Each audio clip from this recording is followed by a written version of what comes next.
Welcome to the Jay Martin Show. My name is Jay Martin, and my guest today is the always entertaining Andy Schectman. Always a pleasure to chat with the president of Miles Franklin Precious Metals, where you should go to buy your precious metals if you choose to do so.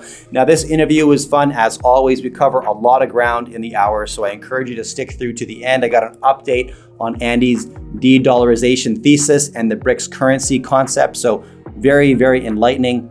I publish a weekly newsletter. It comes out every Sunday, and I'd love to have you join the team. If you enjoy my style, there's a link right beneath this piece of content where you can subscribe to my weekly essay.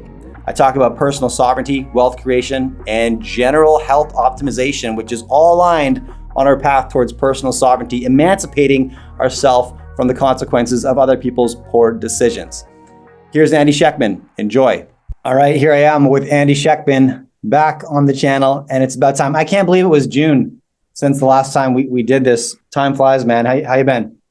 Been good, Jay. Yeah, time does fly. In fact, you know, when I look back over the last 3 years since the pandemic started, it's a blur. It's truly a blur, not just because interest in this industry has been extraordinary, but it just seems everything is melded together and a year just flies by like that. But it's good to be here. I appreciate you having me back. It's great to be at your show, and I'm a big fan of what it is you're doing. So again, thanks for having me back today.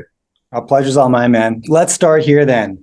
Ronnie Stofferly was circulating this tweet this week showing the number one search on Google for a couple of days was how to buy gold.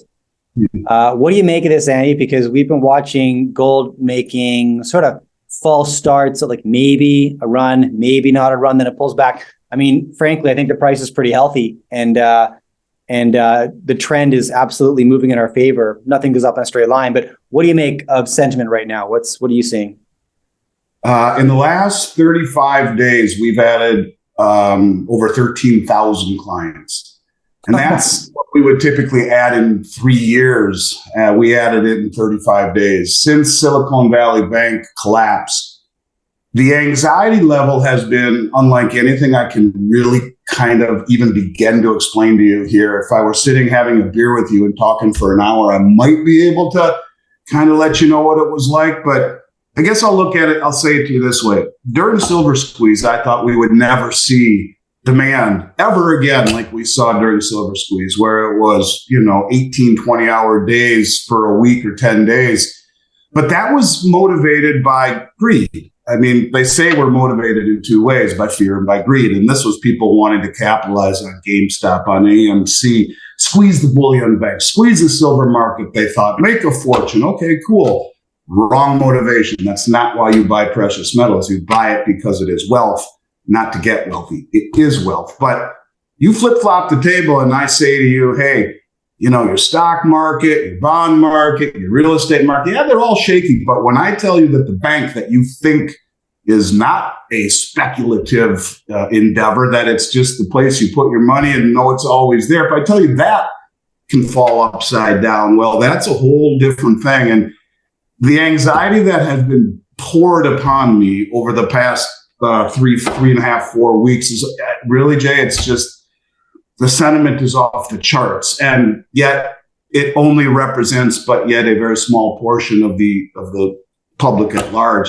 I think we haven't seen anything yet. And if indeed we see another one of these banks fail, like First Republic, sure seems like it's kind of hanging on by a thread. In fact, Jim Rickard says he thinks it's going to fail tonight or Sunday morning. And if that happens, I think it will reignite this anxiety, this fear that, hey, there really isn't very many safe places to be. And that always brings me back to Doug Casey's famous saying that gold and silver are the only assets that are not simultaneously someone else's liability. And this theme of counterparty risk is only getting, I think, more and more and more prevalent and will as time goes on. Yeah, 100%. That is amazing. Essentially 3 years of business in the last 35 days. It's been insane, man. I look tired. I haven't slept, but it's a blessing. It is, but it's crazy, really crazy. And it's I think just the very, very beginning, because so few people, you and I speak to the pimple on the elephant, and the pimple's getting bigger. Yeah. But the elephant, when the elephant realizes what's going on, that's when it's a whole different game changer. And that's when this industry will be defined by the complete and total inability to find product. That I do believe. Could you estimate what you think precious metals ownership is in the U.S. right now as a percentage of population? I don't know for sure. I don't know for sure, but I always, my friend Rick Rule always says that if you take the Harvard Endowment Fund all the way down to Joe Sixpack, that allocation is roughly 0.5%. Now, I would say it might have expanded. Let's call it 0.75%, 1%. So 1% of the entire financial matrix has an allocation to precious metals, that being in the United States. It's still woefully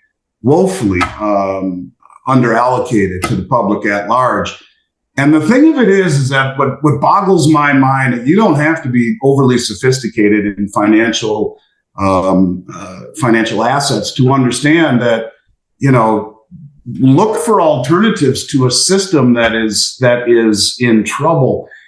If you don't sidestep traditional financial assets, stocks, bonds, and real estate, and we continue to see rates rise and the economy crumble underneath it, I think that you're missing what is the only safe place to be right now. People say, well, what about treasuries? Yeah, I guess you could say that. But here again, we got the debt ceiling coming up in just a few days. What does that mean if they don't pass it? If there's a stalemate between the Republicans and the Democrats, what does that mean? I mean, we're technically broke and insolvent. At some point, the rubber has to meet the road with what we can spend versus what we're borrowing and indebting and putting our children and our grandchildren in debt for the rest of their lives. So this is all in flux, but I do think that you're going to see a larger expansion into precious metals. People will understand when things start to go upside down, there are very few places. And this is why I think you could make the argument that this is why the central banks bought more gold over the last 18 months, really, than in any time in history. And, if you look prior to January, it was the second most in history, the most since 1967. But their numbers are doubling down. If you look month over month increase since the end of the year, it's approaching 200% increase month over month. They are doubling down, that being the central banks, their acquisition of gold and silver. And I think they're using the suppression of the Western price to run cover for it. And, that's allowing them to do this without really catching the attention. You mentioned at the beginning, it starts and it stops.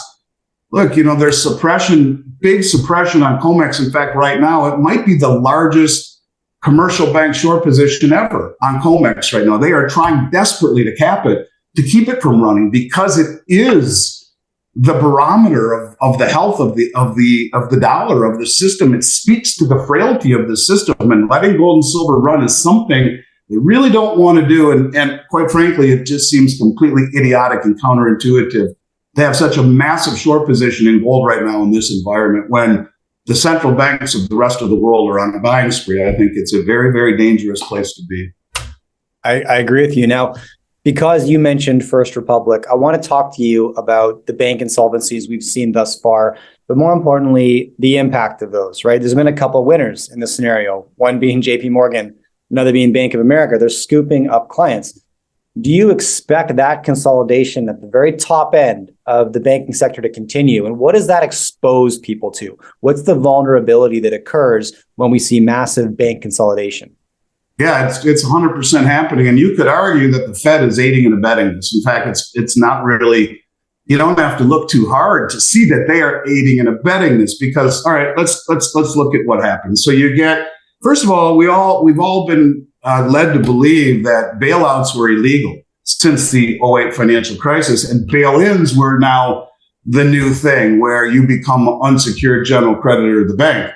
So Silicon Valley Bank goes upside down, and everyone thinks that they're going to be bailed in. Now, they had some political clout there, I guess, and there were startups in the tech sector, and there was enough lobbying to get that bank covered, right? So there's a meeting that a subcommittee finance meeting in the House, and the representative from Oklahoma says to Janet Yellen, Madam Secretary, you just bailed out Silicon Valley Bank and all of the depositors. So might understand that if one of my banks, regional banks in Oklahoma, fails, that our constituents will be bailed out the same way? And she says, no. What? What do you mean, no? She says, no. It would take an uber majority vote between the FOMC, which is the Fed, the FDIC, myself, and the president, to determine if these banks were indeed systemic enough to bail out. Now, that was a fuse. She just lit the fuse right underneath the regional banking system, which is responsible for about 70% of all the small business loans in this country and the majority of all of the commercial real estate, which is already getting hammered because people figured out they don't need to be in an office to be productive in their job. And so she's lit a fuse under this already shaky system. And when you talk about aiding and abetting, if you pulled up a graph of the reverse repo market, which has record amounts in it, nearly $3 trillion, versus the money market funds, they're identical graph. I mean, all of the money market money is going into the reverse repo market, which is a rate higher than the CDs can pay in a bank. So look at it from a depositor. You know, these banks, these regional banks, these banks relied less upon a balance sheet and a business plan and more about a personal relationship. You talk to people who live in middle America, they'll tell you, yeah, you know, I know their whole family. We've worked with them for years. I coached their son in Little League, and on and on and on. It's about a relationship. And so you got this relationship, and you also are running a business, and you have $5 million in operating capital in the bank. That's your life, your business, that's it. And then you have your own personal savings, and in some cases, your children's savings and maybe retirement accounts, all sorts of stuff in these banks. And you have never felt anything but warm and fuzzy, because after all, we all thought, why would we want to be in the big impersonal, too big to fail Wells Fargo, Bank of America, Citi? Let's go to the regional banks where we have a relationship, right? And you don't have to be in all of those derivatives. You look at bank like JP, they got close to 50 trillion in derivatives. 31,688 seconds years ago was a trillion seconds. 31,688. The numbers are so big, it's extraordinary. So everyone's in the regional banks, and then this happens. What do? Do you leave your money in there? And the best you can do in a CD might be 4%, let's say, or less, 3%, 3.5%. I mean, 10-year treasury now is 3.5%. So let's say 3% in a time-locked CD where you're locked in, versus taking your money. Oh, by the way, which Janet says if they fail, chances are they're not going to be bailed out, unless, of course, they're too systemic to fail.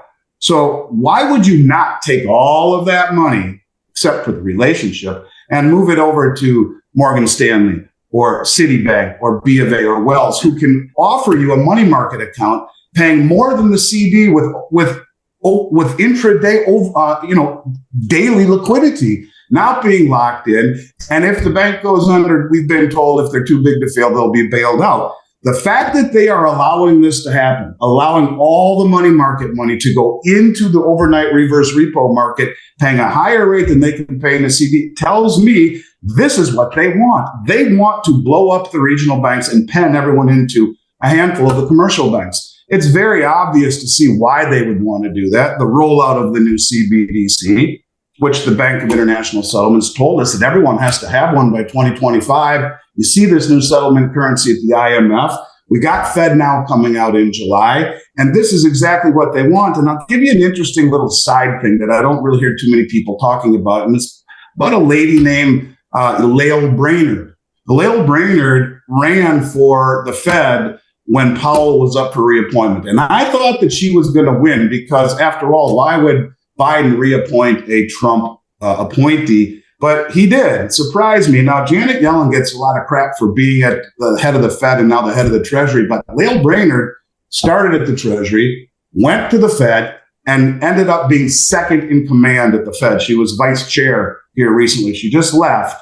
She just left to head up an economic advisory committee at the White House. She's got Biden's ear. So follow me here.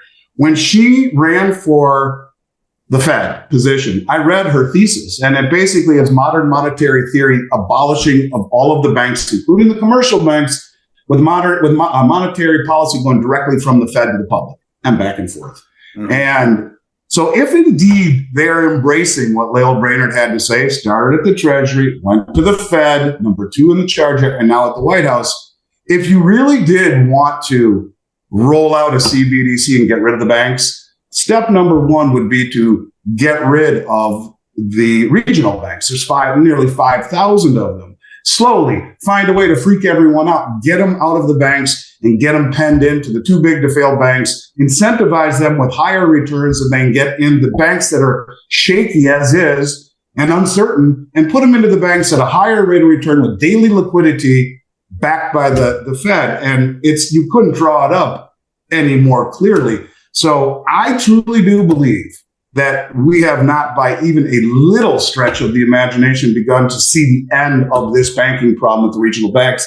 In fact, the biggest problem people in this country make is that they forget after a few days, oh, it must have been fixed. They papered it over. No worry. Let's go back to living our life. And I'm telling you, when this next bank fails and sets off a couple of more panic-driven redemption requests at other banks that are on thin ice right now with no reserve requirements, filled with, treasuries at 2% that have lost 60% of their value, and they have to start selling those assets to meet other redemptions. It's going to be a daisy chain, and poof, the regional banking system goes away, and everyone goes into the supposed safety of these large banks. And to your point, we've seen out of north of well over $1 trillion in the last 2 weeks leave these regional banks for the safety of the commercial banks. So we haven't seen anything yet, Dave. That's my opinion. Yeah, and I don't think those comments by Janet Yellen should be confused at all. I think whenever you're sending out any kind of a PR message, whether it's my team to our clients, we always game plan first and foremost, what do we want to accomplish with this message, right? And how, therefore, should we word the message to make sure it's not so much what we say, but what action people take as a consequence of hearing it, right? And so, read between the lines there, in terms of maybe relationships being the only thing that keep people with their regional banks, how frequently do people visit their regional banks these days, right? It's all online or with your phone. Like those are not nearly as valuable as they were even 5 years ago, let alone 10, 15. My relationship with my bank is how much I enjoy the interface on my phone. I mean, that's really what it is, right? Yeah, the human-to-human tie is non-existent for me. And I'm a small business in a small town, by the way. Like, I am exactly the target. Town of 20,000 people, 5 employees, like small business, small town. And most people in that position are in a regional bank. They're not in Wells Fargo or B of A. They're in a small bank. This is these moments where you need to make it, not you, but the people out there who are in this position need to make a decision. What do we do? Because if you believe that is the play, and if you look at it objectively, it's pretty hard to say, wow, that could possibly be it. Mm-hmm. If that is what you are thinking, then it's a tough decision to not, I think, leave the bank for the safety of an institution that will be bailed out supposedly if it fails. Now you could take it a step further and say you get everyone penned in and then blow up the commercial banking system because how incestuously tied up they are. And in comes the CBD making everyone whole. Here, take the CBDC and you will get what you just lost in your bank. I mean, now that's supposition. But I mean, if you think about the fact that CBDs are coming, and Mark Moss did a deal on CBDC, it's scary as hell. He talked about the things inside the CBDC that the IMF published to all the banks, where you can pause people's wallets. If the social credit score type of deal. These are real things that once would have been considered Orwellian that people would laugh at, and it is coming. And when the central bank, the BIS, says by 2025, you will all have an operational CBDC, it is coming. And if you're going to do that, you've got to get rid of the regional banks first. And then it's much easier to do a shotgun approach when everyone is inside of a handful of the large commercial banks.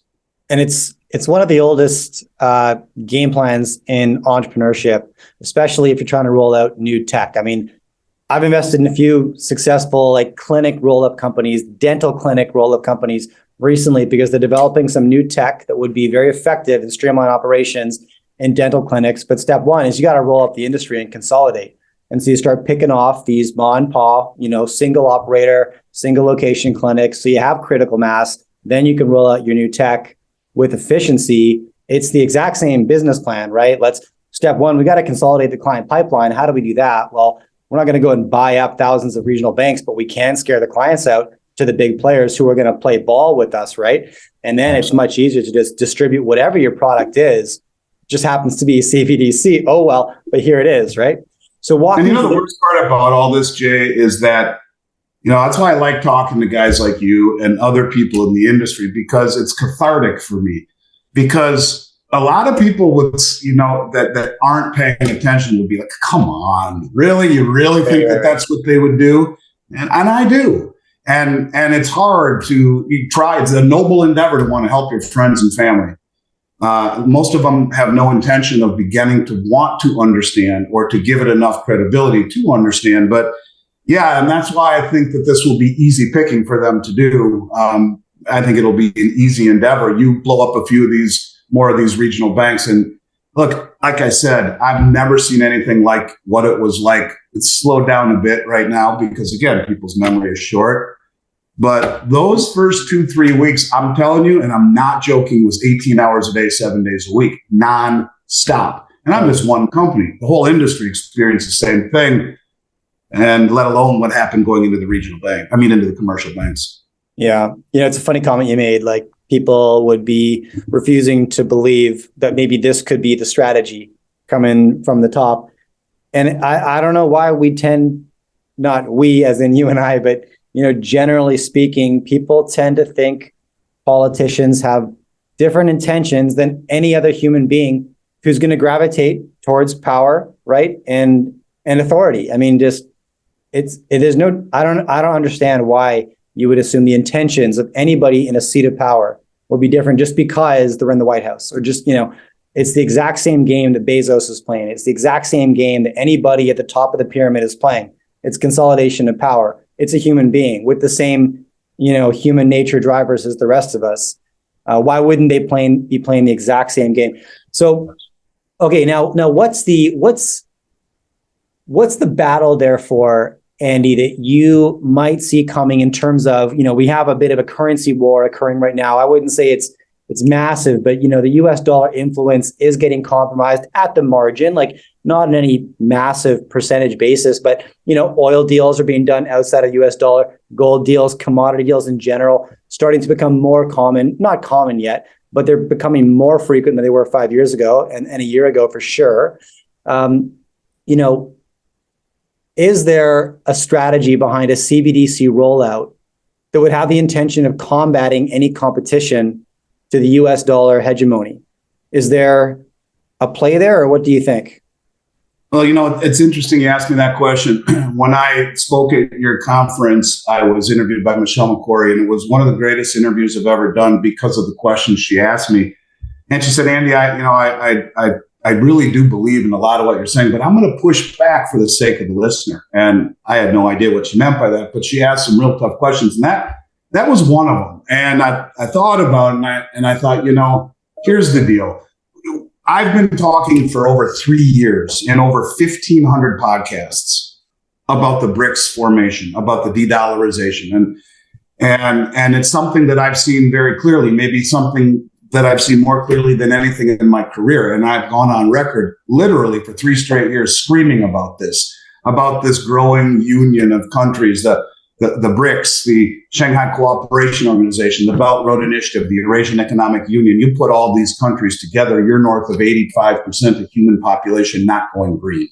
You have all of these unions that are being made, whether it be Brazil telling China, all of our trade will be in yuan on the CIPS system, the cross interbank payment system, which sidesteps the SWIFT, or Kenya telling their citizens, if you hold dollars, dump them because something's going to change, after he told the United Arab Emirates and Saudi Arabia that we're going to pay for oil now in Kenyan shillings. There's all these little deals that keep going on all over the place. And little by little, it's like the game of Jenga. You keep pulling out pieces and eventually the whole thing falls over. But this is something that I have been focusing on for a very, very, very long time. And I believe that the way that they do this is to get everything into place before they snap their fingers. And, I agree with you that there isn't, in and of themselves, there isn't a challenger worthy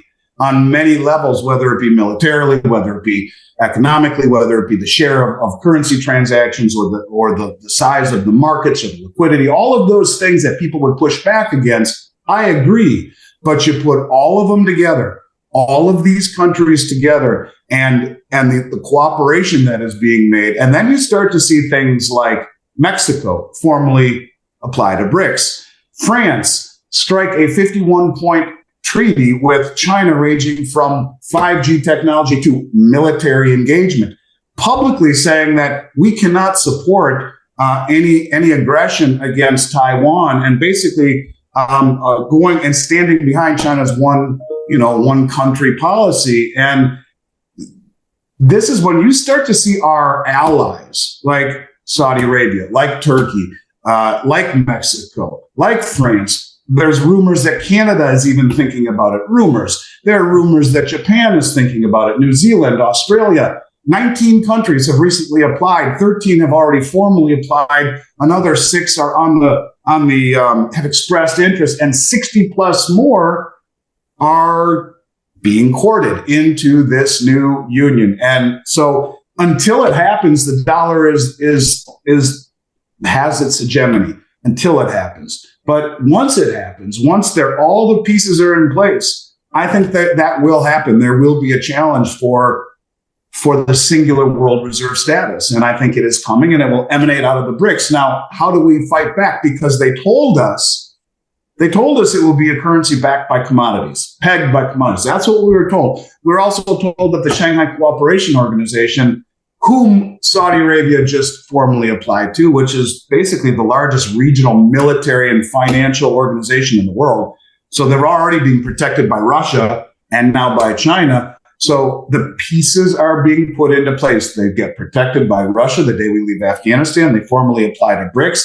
They formally apply to the Shanghai Cooperation Organization. All of the OPEC countries are on the Belt Road. Do you see the formation? It's happening. Our allies are starting to move away from the Western hegemony. They are. But how do we fight back? The only answer I was able to give Michelle was a new report that came out right around the time of your show by the International Monetary Fund. Now, the IMF was founded at Bretton Woods. We have veto rights there. It's more of a Western-centric entity. And they published a report, and it was titled something to the extent of Gold, an international reserve, a barbarous relic no more, ? Now, you want to beat them at their own game? If they come out and issue a gold-backed, commodity-backed currency, which I swear they will, because what happened in April of 2019? The BIS reclassified gold as the world's only other tier 1 reserve asset. Why do you think the central banks are buying more gold than at any time ever? Oh, because it's a tier 1 asset, and it is the only other tier 1 asset next to US dollars.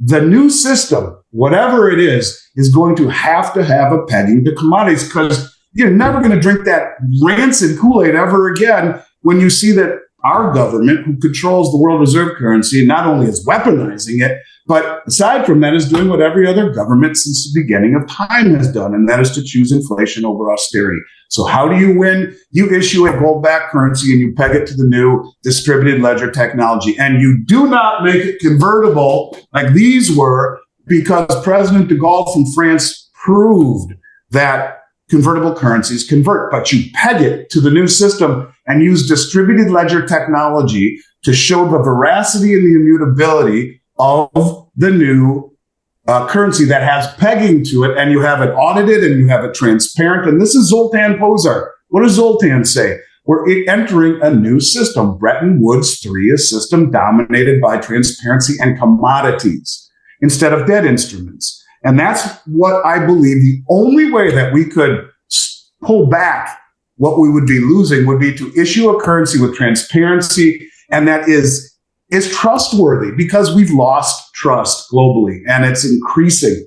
And I think the only way to ever make it work again is to use pegging of the only other tier 1 reserve asset using distributed ledger technology, showing the world, having it audited by the big 3. That is how you stop this run. It's the only way that I see, but that's just me thinking outside the box. Other than that, I don't know how you stop this trend, which I believe is firmly in motion. That's very interesting. I want to explore that concept a bit more. follow-up question for you, Andy. Do you know of any other currencies? Now, obviously not backed by gold. USD is not backed by gold. No currencies are that I know of right now. But are any other supported by a higher weighting in gold than the US dollar? Like, do any central banks that you know of hold a higher proportion of gold reserves and value relative to their currency notes? Or is the United States still, as far as we know, holding the largest treasury in gold relative to their currency? Well, that's an interesting question, and I'm going to try to find something here to answer that, because I will answer it in a way that will surprise you. Here it is right here. So, okay, why is it that our gold hasn't been audited since 1956 at Fort Knox? Why is it every time Ron Paul would stand up or Rand and say, "Hey, we want this audited," it gets vetoed? Here again, lack of transparency. The Chinese try to tell us they have 2,500 metric tons or whatever. That's a bunch of crap. We know that. Alistair McLeod will tell you they have closer to 38,000 metric tons, which would be 5 times the amount that we do. 18,000 held by the people and 20,000 by the state.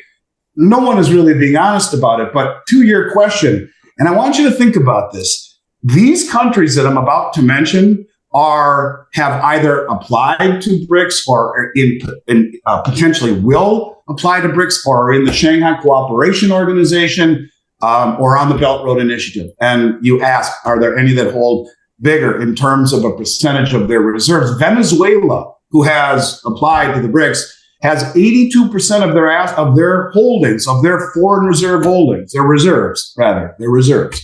82% is in gold. Uzbekistan, 65%. Kazakhstan, 63%. Bolivia, 55%. Lebanon, 49%. Belarus, 40%. Turkey, the largest accumulator of gold in the world for the last 18 months has been Turkey, our ally, who has formally applied to BRICS. Why do you think they're buying so much gold? At 29% of all of their reserves are in gold, because it's the only other tier one, and they're going to join BRICS, and gold will be the barometer by which these countries have equal say at the table. They're going to use gold, and they're going to use it to give them, to peg to a system that will give everyone equal say. I mean, if you look at the way the BRICS is set up, every single year the presidency rotates. This year it's in South Africa. And so they're doing it in a way that will give people equal say, instead of having one dominant player like the US and the IMF has veto rights at like 17% majority. I think they're going to do it differently here, that all of the countries who join are going to have equal say. But again, Turkey, 29%, Pakistan, 29%, Kyrgyzstan, 22%. So you have all of these countries here that are massively accumulating gold, continuing to accumulate it, which represents a substantial portion of their reserves. Another way of saying that is that it used to be dollars, but they are de-dollarizing in favor of the only other tier one asset, gold.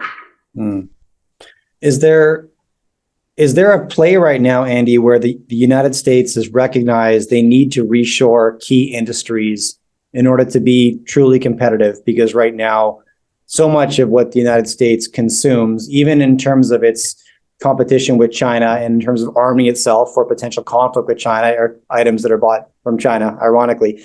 And this is a massive risk.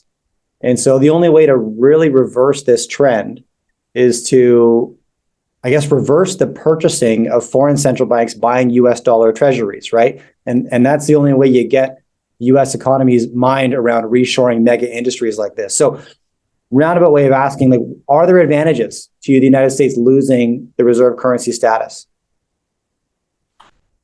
I don't know. I don't think so, because maybe eventually, but let's follow that logic. What that really says is this: since 1974, every single country on the planet has had to own dollars, in order to purchase oil. And that has created a synthetic demand for the dollar. And there's way more dollars outside the country than there is inside the country. And, this has given the U.S. the privilege to do whatever it wants for decades, simply because they have the reserve currency, and that, every single country's had to hold these dollars and park vast sums of money inside the U.S. financial system in order to have energy. Well, if all of a sudden, in one fell swoop, and I've talked about this with you a year ago, Saudi Arabia, who is now being protected by Russia and joined the Shanghai Cooperation Organization right now as a dialogue partner, that's the first step to being fully admitted, but they're working with them and in the BRICS and all of the OPEC countries on the Belt Road. On a Sunday night, they say, thanks for the memories. We're done taking dollars that are being inflated and treasuries that are being eviscerated. We're going to issue another currency or accept other currencies, as they told the folks in Davos they are open to a month ago. And maybe that's even before you get a new settlement currency from the BRICS or the Shanghai Cooperation Organization. Maybe they just take the yuan, which is immediately convertible into gold on the Shanghai Gold Exchange, and use it that way. But when that happens, bang, the dollar gets dumped globally, and this creates a tsunami of inflation that hits our shores. Now, when you have everyone dumping dollars at one time, creating this wave of inflation, you have to have interest rates rise to a level to commensurate with this inflation.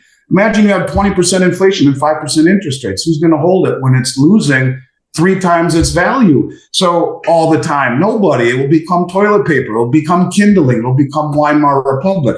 So interest rates have to spike to compensate for the inflation. Well, what happens to all of the assets in this country that makes everyone feel rich? Stocks, bonds, and real estate are inversely correlated to that. It will blow everything up. So if we lose the world reserve status, if we truly lose it and people dump dollars in favor of another settlement, I think it will be a religious experience. In terms of, look, yes, I think there are a lot of lessons that could be learned. I mean, we should close all the military bases around the world. We should protect our borders. We should bring all the troops home. We should put as much money into our country as we do into others, where we've let millions and millions of people in this country illegally, where the number one cause of death among teenage kids now is fentanyl poisoning.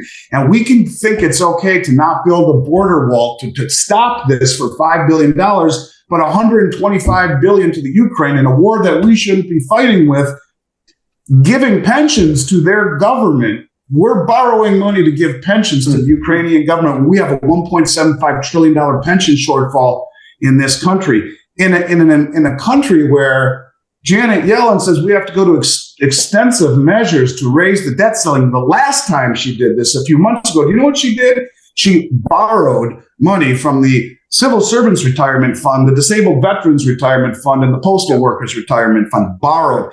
And in the same breath, the next article on Yahoo Finance was, we just voted to give another $5 billion to the Ukraine.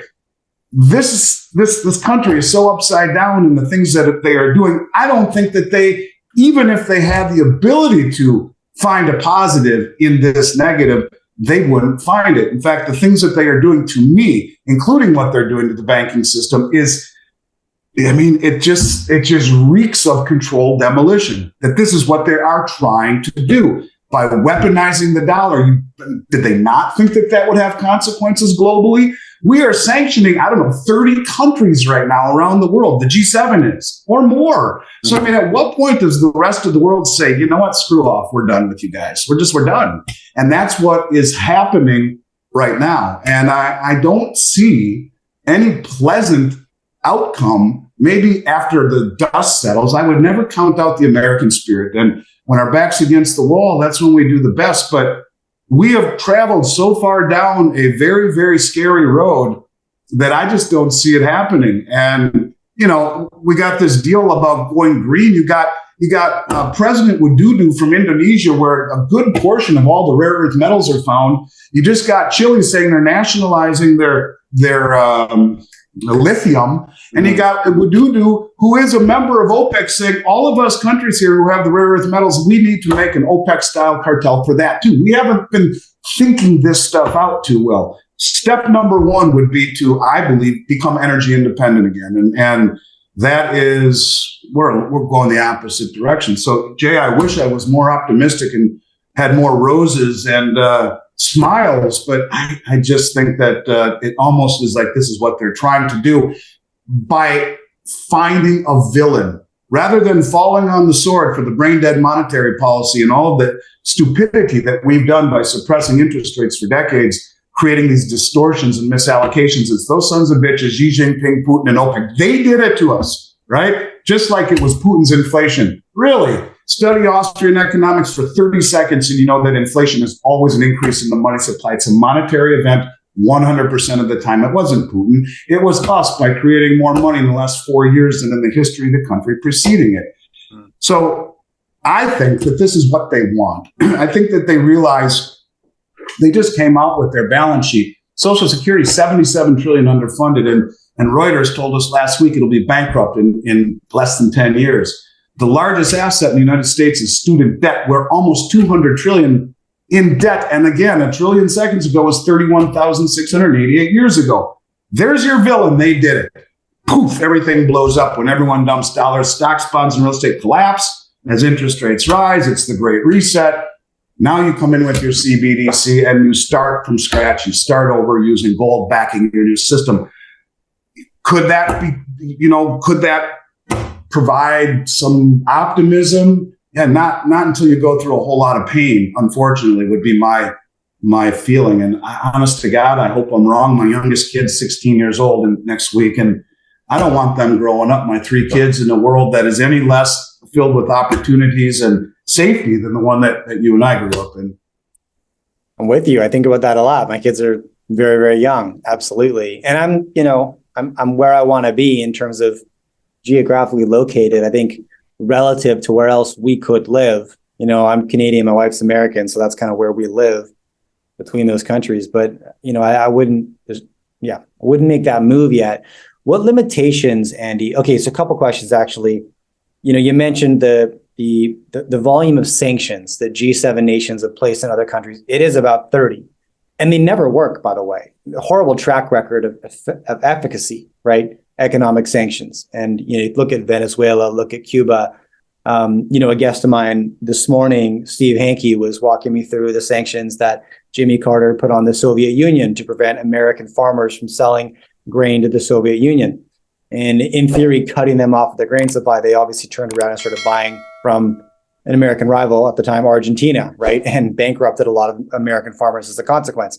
The sanctions rarely work the way that we want them to, yet they're always the knee-jerk reaction, the first response of our leaders, right? Let's lead with economic sanctions. And we're staring in the face right now of another kind of example of how they rarely go the direction we think they will.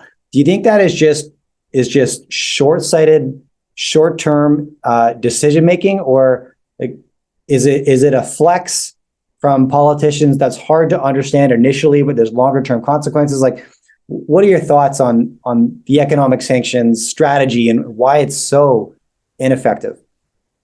Well, I mean, you could argue it was effective, or it's had effect simply based upon the fact that the dollar is the world reserve currency. And if you cut off the oxygen to be able to trade by kicking people out of SWIFT, certainly it has some impact. But what it does is it also angers everyone. And I think even you can see that when Macron was in China, and he came out and he said that I'll read it to you. He says, Russia, China, Iran, and other countries have been hit by U.S. sanctions in recent years, and that based on denying access to the dominant dollar-denominated global financial system. Some in Europe have complained about weaponization of the dollar by Washington, which forces European companies to give up business and cut ties with countries or face crippling secondary sanctions. I think he's talking about, there was a bank in France that was fined over $4 billion for trading with an Iranian company. What we have done is incentivize the rest of the world to find an exit, because, you look at a country like the West who can go into Iraq under the guise of weapons of mass destruction, blow up the entire country, and then say, oops, we're sorry, we didn't find any, and there's no consequences. Yet we are the ones who can say, yeah, Jay, you can use it, but no, you can't over there, and you can't over there. As the custodian of the world reserve currency, it is not our prerogative to say who can and who can't use the dollar, and to sanction them that way. That should be for world opinion, if anything. When you look at the sanctions on Russia, 85% of the world's still trading with them. China and them are tighter than ever. It isn't working. And all it has done, I believe, is seek to accelerate the global de-dollarization, because all of these countries like Saudi Arabia and like China, who has their eyes set on Taiwan, and Saudi Arabia has their eyes set on selling oil to the rest of the world who's not going green. Well, if we're on the wrong side of these guys, then we're going to get sanctioned and we're going to have our assets frozen. And look, the European Union just took it a whole hell of a lot further than that by saying, oh, by the way, Russia, the assets that we sanctioned, we're now confiscating them and using them to rebuild the Ukraine. You are watching very, very in real time, I guess, the rest of the world push back against that and say, you know what, it's time for us to find an exit out the other way of this building, because this is going to continue forever. And I think that's exactly why you're seeing the de-dollarization and the formulation. And I guess if I were going to say how you make this work from their side, you have to have everything in place first. And if you look, piece after piece after piece after piece after piece after piece for the last 3 years is being put into place on every level. And then one morning, it'll be a Sunday night, Monday morning, bang, you're going to wake up and all hell's broken loose. Markets are going to be limit down. Rates are going to be going to the moon. The dollar is going to be dumped as the petrodollar. Other currencies will be allowed to purchase oil, and all hell will break loose. Mm-hmm. And I guess what I'm getting at with all of this is, are they doing this purposely? I mean, you look at the idiocy of the moves they're making, wonder, are they that stupid, or did they not realize that these are going to have consequences? And I would argue they do realize it. They may be nefarious. They're not that idiotic. And when you weaponize the world reserve currency, when you go and do the things that we have done to incentivize the world to move away, the only thing that comes to mind is that we've gone so far down the debt road where we're, 31 trillion in debt, 77 trillion on Social Security, military, government, military pensions, Medicare, Medicaid. That's all off balance sheet. That's 150 trillion in and of itself. We're nearly 200 trillion in debt. We'll never pay it off. As rates rise, it cripples the country. So you have two options: fall on the sword and be written about in history books as being idiotic monetary stewards of the world reserve currency, or find a villain. Mm-hmm. I choose find a villain. That's what they're thinking. The same way they said it was Putin's inflation. Find a villain. No, it wasn't. You printed more money over 4 years and kept interest rates, so you created distortions that the world has never seen in asset prices. That is the point, is that I think they're at this, kind of like we were saying earlier, the public just doesn't get it. The public will never dig deep enough to understand this. And maybe it comes out, but I think it's one of these deals where either they inflate or default, and option C that was never on the table is find a villain to do it for you. And I think that's what they are. I mean, to me, it's the only thing that makes sense. Either that or the people running this country are just completely lost because the decisions they're making are just ridiculous. Well, and it's hard to follow with conviction because, as you said, you put this in place, then that in place, and this in place, and that in place until the system is built, and then you can roll out whatever you want.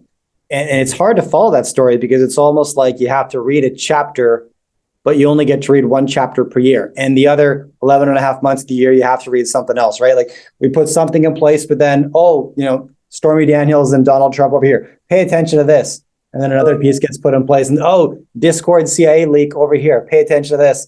And then another little piece, and then election cycle over here. And so we're constantly taking people out of the storyboard, right? And how are you supposed to follow the thread if there's constant disruption and distraction pulling you into these superficial short-term news events that don't really matter, but they're highly entertaining and seductive and pull people away from whatever else might be occurring. But Jay, guys like you are the media now. I mean, not only that, if all you're doing, even if you're watching Fox News, you're not getting any of this. Yeah, I've been talking about this for 3 years, screaming about it in over 1,500 podcasts. There's a record of it. And Tucker Carlson and CNBC or whatever, I don't even watch it. They started talking about it a few weeks ago, like they're onto something. Yeah. They're so far behind the curve. People are so far asleep at the switch that they will never really realize what is happening. And the worst part about it is you can't get out of the way of something that you don't see coming. And if you don't see coming, they're going to run people over in a massive, massive way.